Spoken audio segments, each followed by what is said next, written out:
नमस्कार, स्वागत आहे तुमचं दिशाच रेसिपीमध्ये। आज आपण बघणार आहोत चमचमीत, टेस्टी आणि पौष्टिक अशी मेथी पनीरची भाजी। लहान मुलंसुद्धा आवडीने मागतील आणि आवडीने करायला सांगतील सुद्धा। अशा पद्धतीने तुम्ही नक्की ट्राय करून बघा। त्यासाठी मेथीची भाजी व्यवस्थित अशी निवडून घ्यायची, तोडून घ्यायची आणि व्यवस्थित अशी आता 2-3 पाण्याने स्वच्छ मेथीची भाजी धुवून घ्यायची। म्हणजे मेथीच्या भाजीमध्ये कचकच वगैरे असते ती व्यवस्थित धुतली गेली पाहिजे।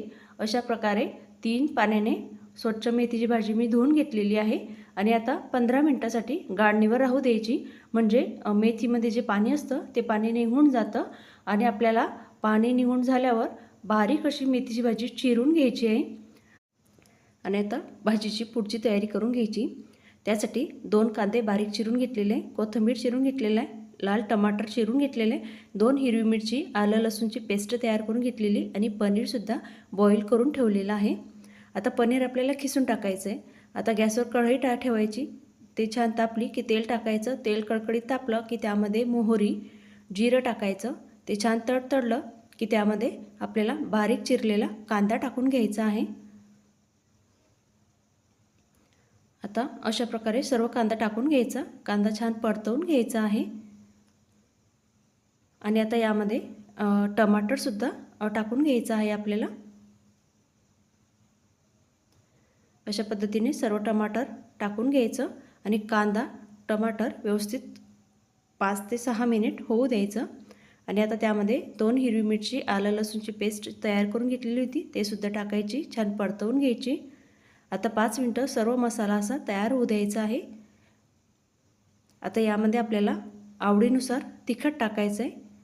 लक्षात असू द्यायचं की 2 मिरचीसुद्धा आपण बारीक करून घेतलेल्या होत्या आणि धना पावडर टाकायची, अर्धा चम्मच हळद टाकायची आणि घरगुती गरम मसाला टाकायचा आहे। यामध्ये थोडंसं पाणी टाकायचं आणि मसाला छान परतवून घ्यायचा आहे। आता छान मसाला तयार झालेला आहे, शिजलेला आहे। आता यामध्ये बारीक चिरलेली मेथी टाकून घ्यायची। आता सर्व मेथी टाकून झालेली आता मिक्स करून घ्यायची। अशा पद्धतीने सर्व मेथी मिक्स करायची, एकजीव करायची आणि नंतर चवीनुसार मीठ टाकून घ्यायचं आहे।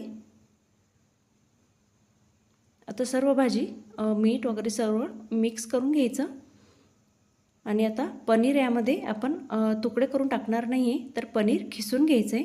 तुम्ही जर हाताने बारीक करून टाकायचं असेल तर तुम्ही हाताने बारीक करून सुद्धा टाकू शकता, पण छान पनीर खिसल्याने सर्व भाजीला पनीर व्यवस्थित लागते आणि मेथीची भाजी अजिबात कडू लागत नाही। आणि नंतर आपल्याला बारीक चिरलेला कोथिंबीरसुद्धा टाकून घ्यायचा आहे। सर्व भाजी मिक्स करायची आणि आता यावर आपल्याला 5 मिनिटासाठी झाकण ठेवून द्यायचं आहे, म्हणजे मेथीची भाजी व्यवस्थित शिजून जाईल। आणि नंतर 5 मिनिटानंतर झाकण काढून घ्यायचं आणि बघू शकतात भाजीला तेल किती सुटलेलं आहे आणि भाजीचा रंग किती सुरेख आलेला आहे आणि सर्व भाजी मिक्स करायची। छान लसलस मेथी पनीरची भाजी तयार झालेली आहे। अशा पद्धतीने तुम्ही नक्की करून बघा, लहान मुलंसुद्धा आवडीने खातील।